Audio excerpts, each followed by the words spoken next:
Muy bien, como les decía, en la mañana de hoy vamos a estar estudiando el Salmo 117, que ya leímos en la primera lectura. Y ese Salmo 117 fue uno de los salmos que, a decir verdad, yo menos entendía. Yo recuerdo que cuando empezaba en mi vida cristiana, yo no comprendía muchas cosas de la Biblia, obviamente. Y una de las cosas que a mí siempre como que me chocaba, como que me parecía difícil de asimilar, era el hecho de, bueno, ¿por qué leer unos libros, hablando especialmente del Antiguo Testamento, por qué leer unos libros que hablan de un pueblo que se llama Israel y de un Dios que tuvo misericordia con Israel, que lo sacó de Egipto? ¿Eso qué tiene que ver conmigo? Bueno, sí, es el mismo Dios, pero ¿eso qué tiene que ver conmigo? ¿Qué hizo Dios por mi país? ¿O qué hizo de forma especial por otra nación de hoy en día? Ese era el tipo de preguntas que yo tenía cuando leía acerca de lo que Dios hizo por Israel. Bueno, el Salmo de hoy nos muestra una gran panorámica, la gran perspectiva de la historia de la salvación.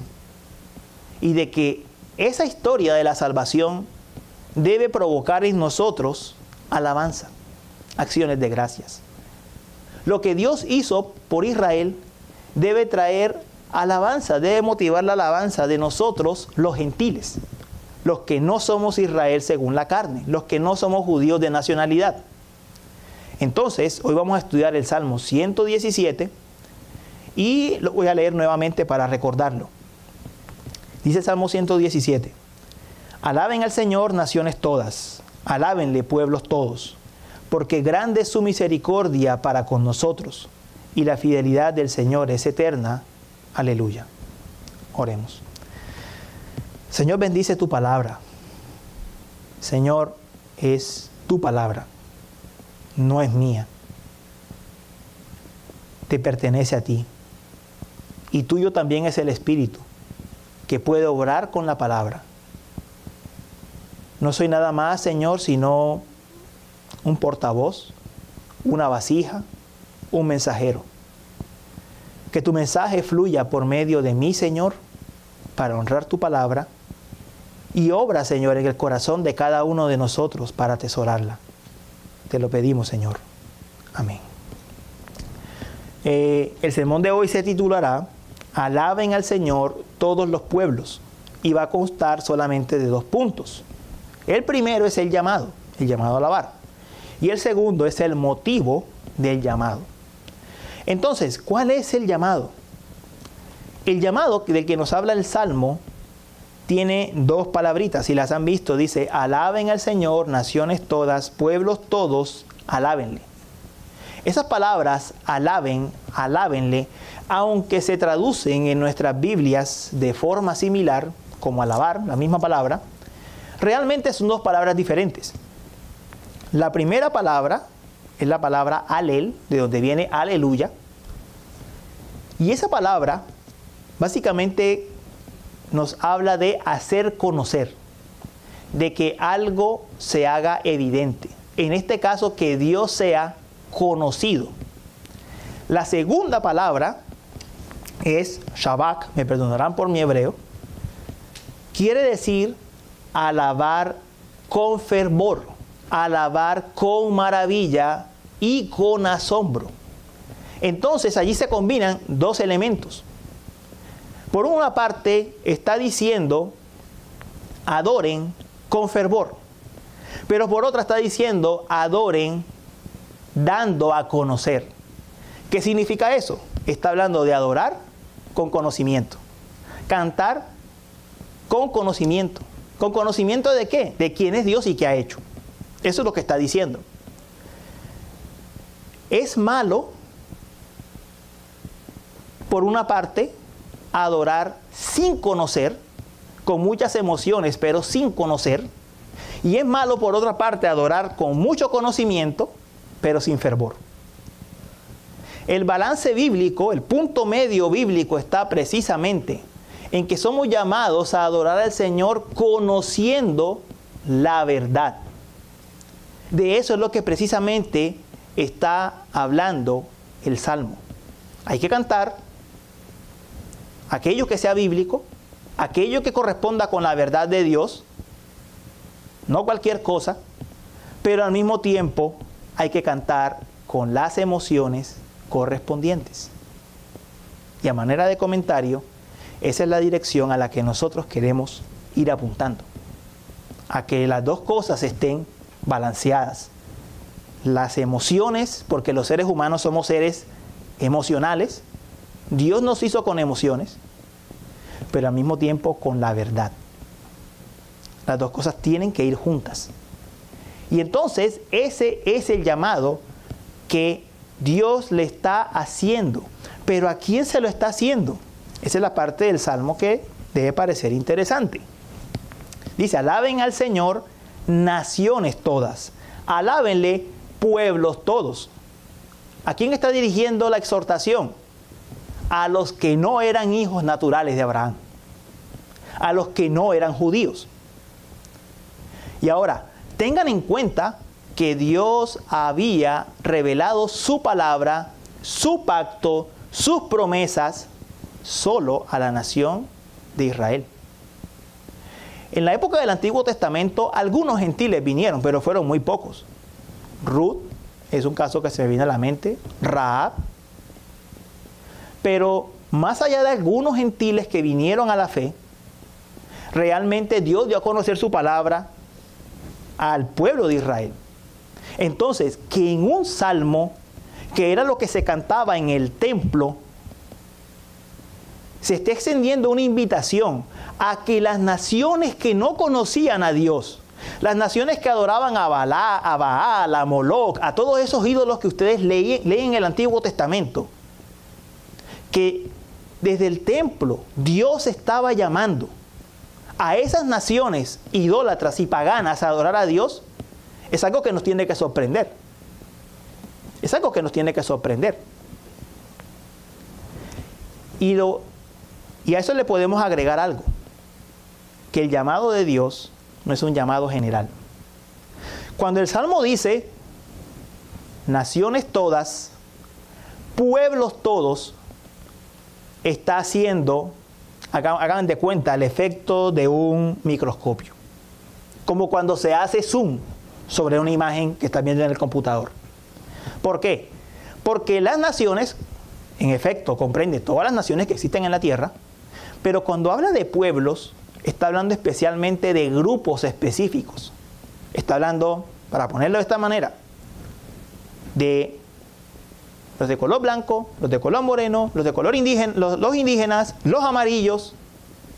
Está hablando de cada grupo que puede existir dentro de una nación. Entonces, es como si viéramos naciones todas, pueblos todos. Agranda la imagen para mostrarnos de a quiénes está llamando Dios a alabarlo. Está diciendo, yo quiero que todo tipo de persona, de todo tipo de nación, venga y me alabe. Eso es lo que está diciendo el Salmo.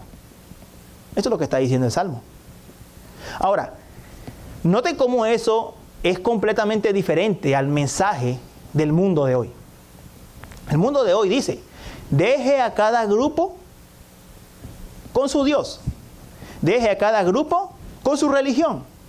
Que los indígenas adoren a la Pachamama, que los chinos adoren todos los dioses que ellos tienen, que los de Oriente adoren, especialmente los de la India, la cantidad de dioses que ellos tienen, que cada quien adore el que quiera. Hay que ser tolerante. Pero eso no es lo que Dios quiere.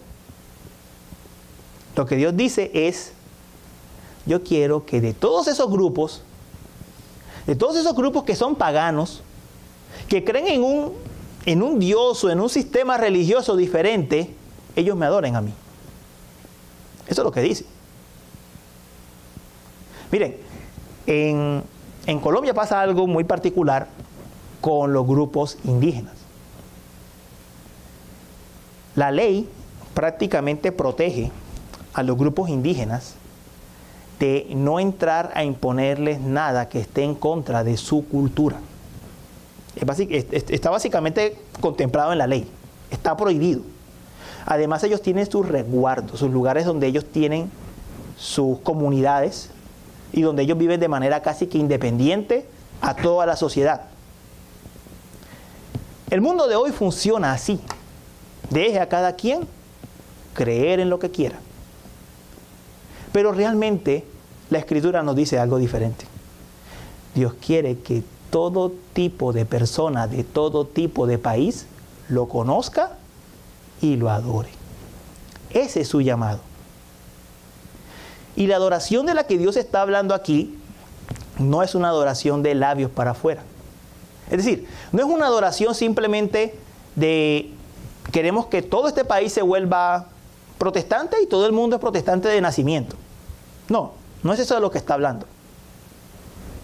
De lo que está hablando es de conocer a Dios, de tener una relación con Él. El Salmo dice, alaben al Señor naciones todas, alábenle pueblos todos. Y el nombre que utiliza aquí para decir Señor debe aparecer en la Reina Valera como Jehová o Yahweh. Es decir, lo que el salmista está diciendo es que quiere que cada persona conozca a Dios como el Dios del pacto, como el Dios con el que tiene una relación personal. Eso es lo que está diciendo.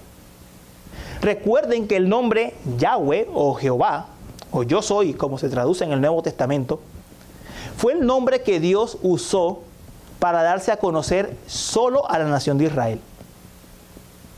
¿Recordarán ese momento cuando el Señor se aparece en la zarza ardiente a Moisés? Y habla con Moisés y Moisés le pregunta, ¿y cómo les digo cómo les digo quién eres tú? ¿Qué nombre les doy cuando me pregunten? Diles que yo soy. Y que yo soy me mandó a hablarles. El nombre Jehová o yo soy es el nombre personal que Dios en el Antiguo Testamento, en el Antiguo Pacto, daba a conocer a su pueblo. Y además quiere que sea conocido por su misericordia y por su fidelidad. Son dos atributos de Dios. Es decir, para conocer a Dios por su misericordia y por su fidelidad, hermanos, hay que ser salvados. Hay que ser salvo. ¿Cómo conoce uno la misericordia de Dios en su vida si no es por medio de la salvación? Él no está hablando simplemente de conocer que Dios da bendiciones generales, que Él envía la lluvia, que Él da el alimento. No, está hablando de conocer la misericordia de Dios en la vida propia.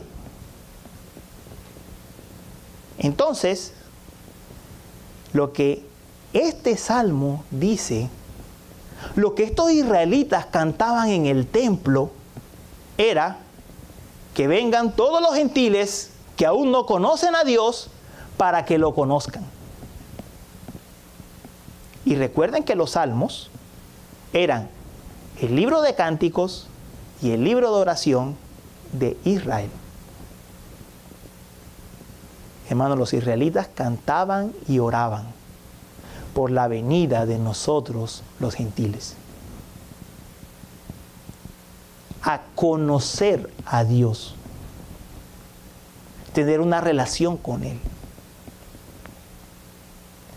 Yo no sé si ha pensado en esto. Yo lo pensé al leer este salmo. Es decir, que desde hace miles de años los israelitas cantaban y oraban porque nosotros viniéramos a la fe. Sí. Nuestra llegada a la fe se debe en parte a las oraciones de unos israelitas hace miles de años. Eso es lo que está diciendo el Salmo. Hermano, usted le debe su vida a Cristo, su vida con Cristo, a las oraciones de muchos creyentes israelitas fieles que pedían por la llegada de los gentiles al reino. ¿Haya pensado en eso? Cuando uno dice, bueno, ¿y quién me compartió el evangelio? ¿Y quién oró por mí? Hermano, hay un montón de gente detrás de usted que ha estado invirtiendo tiempo en oración y que invirtió tiempo en oración en su vida para que usted llegara a la fe. Y no hace 50 o 100 años, miles de años. Claro, no lo hicieron con nombre y apellido, pero sí lo hicieron con lo que sabían, que los gentiles conozcan al Señor. Esa era la oración. Eso, mis hermanos, debe conmover nuestros corazones. Y sobre todo nos debe mostrar que, a decir verdad, a nosotros a veces nos falta el mismo celo. Ese mismo celo porque otros conozcan al Señor.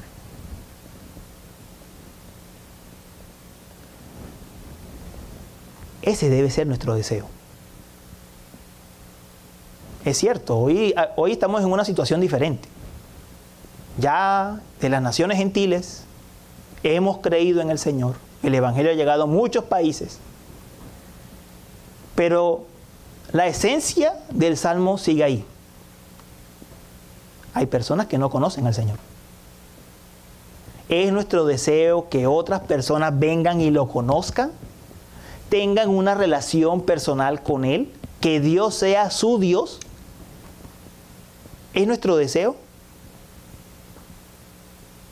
Si ese es nuestro deseo, o si no lo es, igual voy a hablar de algunas acciones prácticas a las que este salmo nos invita. La primera es muy clara. Deberíamos orar incansablemente porque los incrédulos de cualquier nacionalidad vengan al Señor. Esa debería ser nuestra primera oración.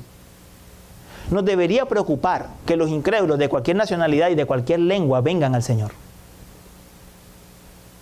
Mire, les doy solo un dato para el año que viene.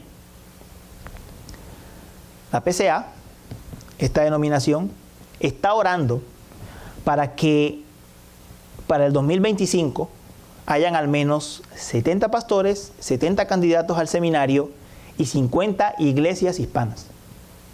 Eso debería ser un motivo de oración para nosotros. Y de hecho lo voy a incluir como un motivo de oración el próximo año, dentro de nuestro servicio. Vamos a estar orando por eso. Y cuando ellos me preguntaron a mí en esa conversación que tuvimos, ¿y cuáles son las metas de ustedes? Atrévanse a darnos un número. Y yo le dije, bueno, oramos por 20 miembros al final de 2024. Ellos están orando por nosotros por eso. Así que eso debe ser parte de nuestro motivo de oración, que otros vengan. Pero lo segundo, la obra requiere recursos. Y para esos recursos significan obreros capacitados, personas que sirvan y dinero para sustentar la obra. Ustedes me dirán, no tengo dinero. Bueno, usted no tiene dinero, pero tiene manos. Use sus manos. Sirva en su iglesia local. Busque la manera de cómo se involucra para que por su servicio otras personas se sientan más cómodas y vengan a conocer al Señor. Lo tercero que esto significa es el evangelismo. No se nos puede olvidar que las personas van a conocer al Señor por medio del evangelio. La fe viene por el oír, y por el oír la palabra de Dios. Hay que compartir el evangelio. Ustedes me dirán, yo no tengo tiempo para salir a evangelizar. Yo me la paso del trabajo a la casa, de la casa al trabajo. Yo le hago una pregunta. ¿Usted evangeliza a los de su trabajo? ¿O a los de su casa? Porque ahí está el primer campo misionero. Al vecino, si lo conoce. Entiendo que en este país no siempre conocemos al vecino. Evangelizar es necesario. Oremos por sabiduría. Porque a veces uno en la evangelización falla porque lo hace en el momento que no es propicio. El Señor Jesús lo dijo, sean astutos como serpientes y mansos como palomas. Esto requiere sabiduría, pero requiere acción. Hay que hacerlo. El evangelio no se va a extender si nosotros no compartimos el mensaje. La otra posibilidad, y es una invitación más general, es que nosotros deberíamos pensar en la posibilidad de si el Señor nos quiere en las misiones. Ellos dirán, pero yo no me veo en las misiones. Usted no lo sabe. Dijo en alguna ocasión el pastor Sujén Michelén, uno no debería decir que no está listo para las misiones o que el Señor no lo llama a uno a las misiones si uno ni siquiera ha ido al Señor en oración y se lo ha preguntado. Esa es una realidad. Uno por lo menos en algún momento de la vida debería decirle al Señor, ¿tú me quieres a mí de misionero o quieres que siga apoyando, con mi vida ordinaria, apoyando a un misionero? Es necesario contemplar, por lo menos preguntarle al Señor si nos está llamando a la misión. Y la última aplicación, no menos importante, es que en el mundo de hoy hay mucho cristianismo, pero no necesariamente es la verdad. Y no estoy hablando aquí de diferencias denominacionales, estoy hablando aquí de asuntos de ser cristiano o no ser cristiano, ser más bien un culto, una secta. Por ejemplo, ahí está el movimiento neocarismático, con los falsos apóstoles, los falsos profetas, que solamente esquilman a la gente, le quitan el dinero. Deberían preocuparnos. Debería ser un motivo de preocupación para nosotros. Porque la fe no es simplemente la fe no es, de hecho, para que otros sean defraudados en su creencia. Debería preocuparnos aquellos que sufren este tipo de opresión y de abuso en estos grupos. También deben ser parte de nuestras oraciones y de nuestro llamado.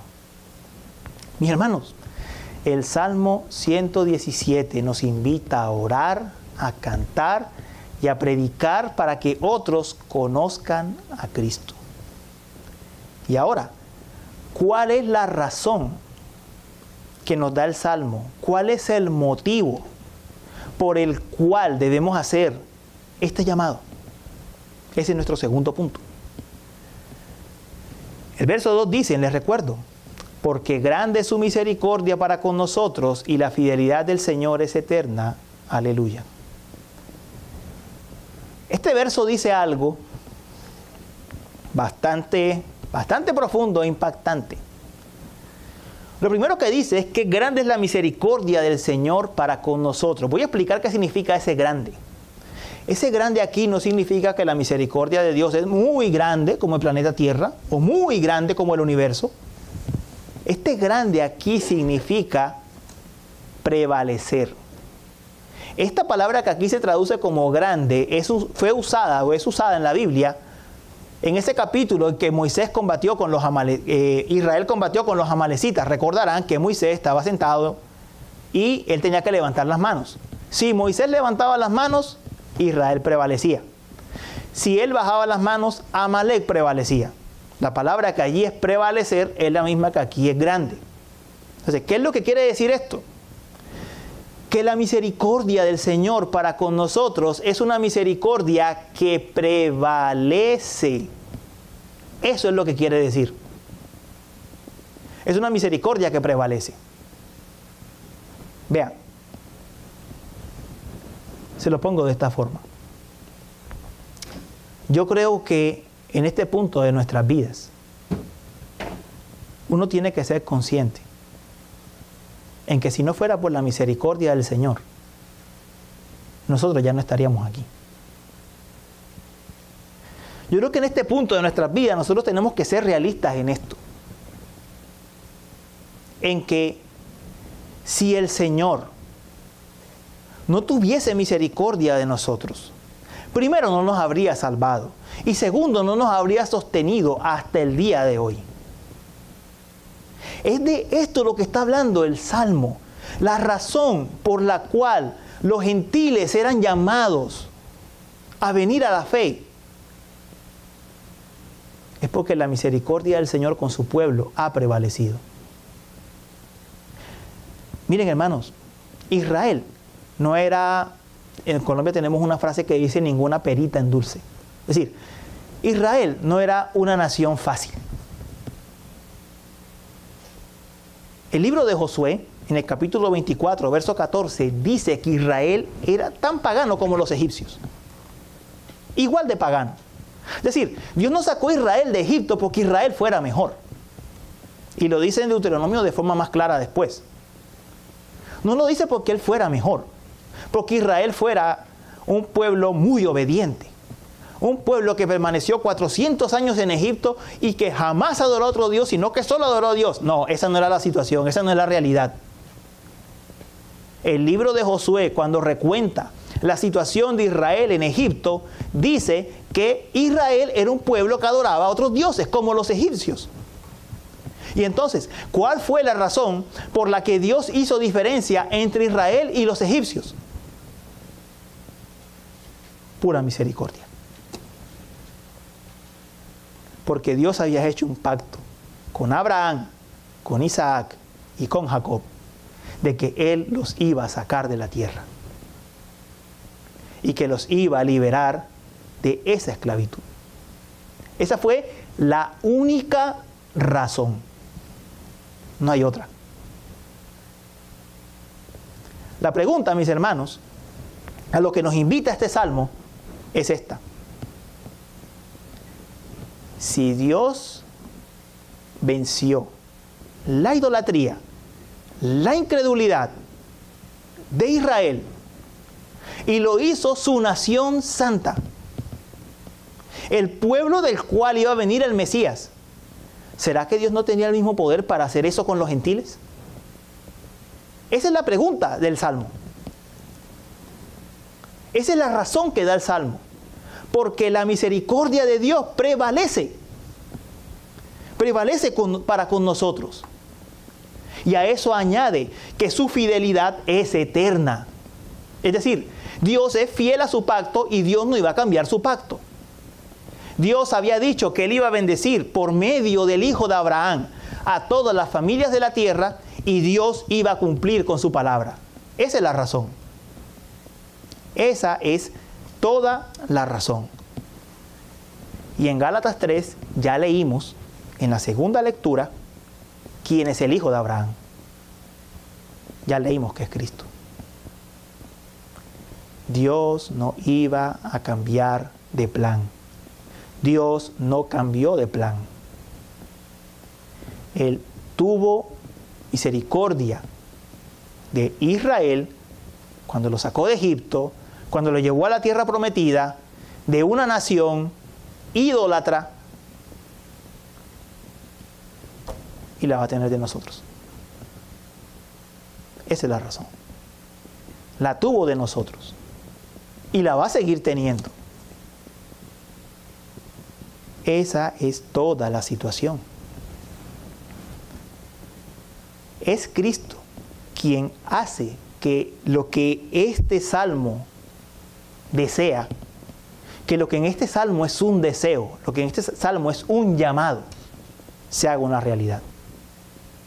Es solo por la obra de Cristo que este salmo se cumple. Y lo mejor de todo es que el Nuevo Testamento cita de forma clara este mismo salmo para hacernos entender que es Cristo quien cumple este salmo.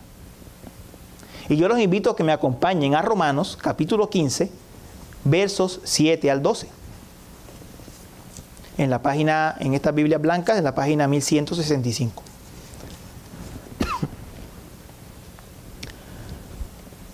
Romanos 15, versos 7 al 12.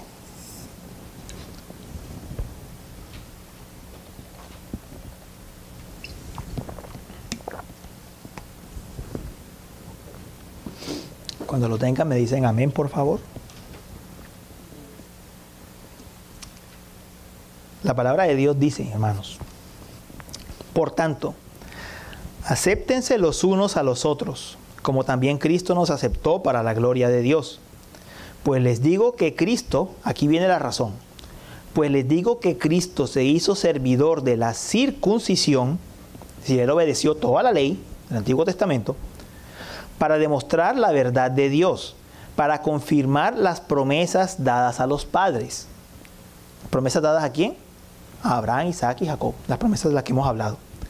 Y para que los gentiles, nosotros, glorifiquen a Dios por su misericordia, como está escrito. Y aquí empieza a citar varios pasajes del Antiguo Testamento.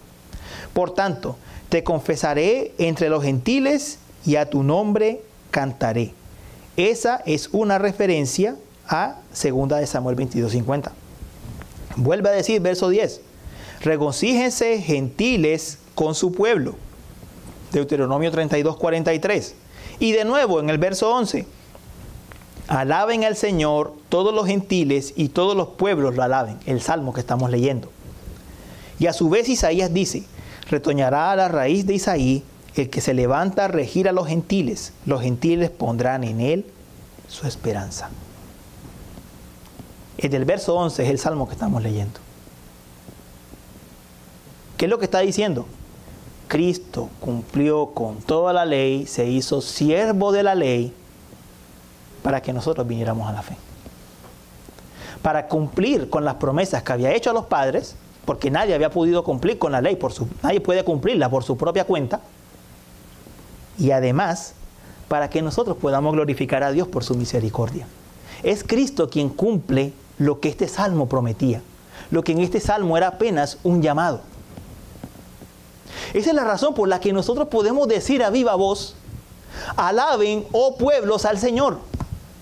Alábenle, naciones todas, pueblos todos, alábenle. Es por eso que podemos cantar con entendimiento de lo que la palabra de Dios enseña, pero con las emociones necesarias, a viva voz, que el Señor tiene una misericordia que prevalece y que su fidelidad es eterna. Es por eso que podemos tener la tranquilidad y la seguridad de llevarle el Evangelio a los que no creen, porque el Señor va a tener misericordia de quien quiera tener misericordia. Esa es la razón por la que nosotros no podemos darnos por vencidos con ningún caso que tengamos, por difícil que parezca. Esa es la razón. Porque la misericordia de Dios es una misericordia que prevalece y porque su fidelidad es eterna. Dios jamás se va a negar a sí mismo. Hasta la venida de Cristo, el propósito de Dios es salvar.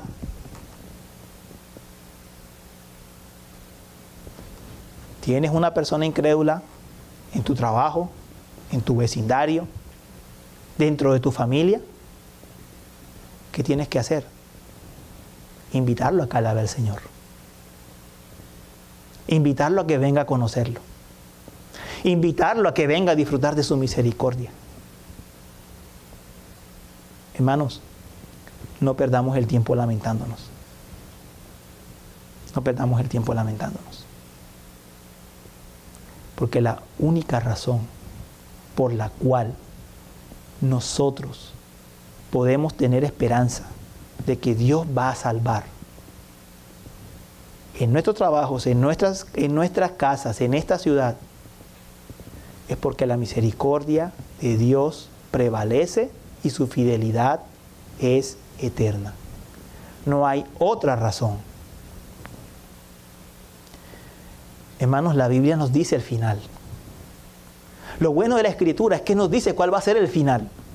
La Escritura dice en el libro de Apocalipsis que una gran multitud, hermanos, es una gran multitud, no es este grupo de 6 personas que estamos aquí.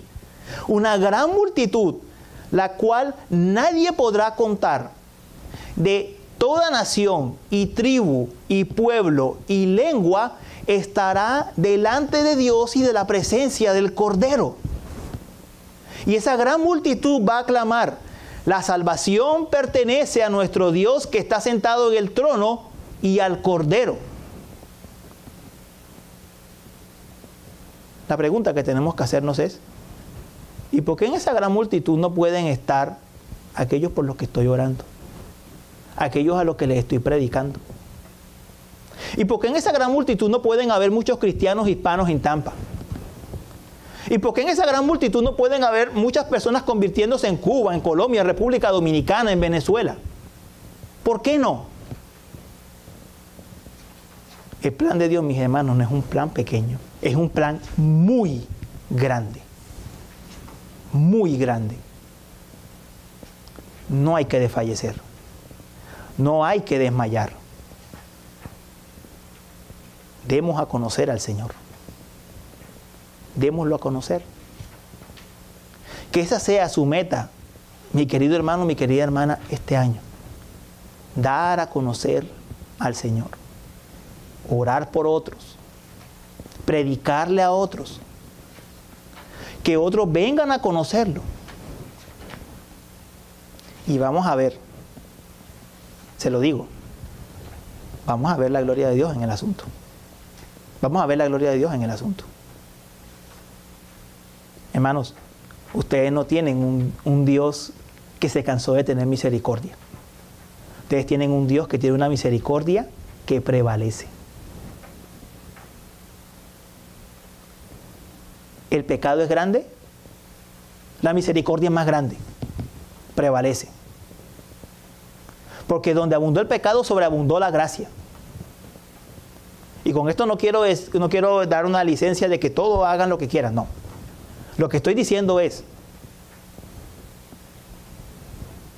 ¿cuál es la razón por la que Dios debe tener misericordia? Porque estamos perdidos. Pero tenemos esta seguridad. La misericordia de Dios prevalece, vence, triunfa. Y su fidelidad es eterna, no cambia.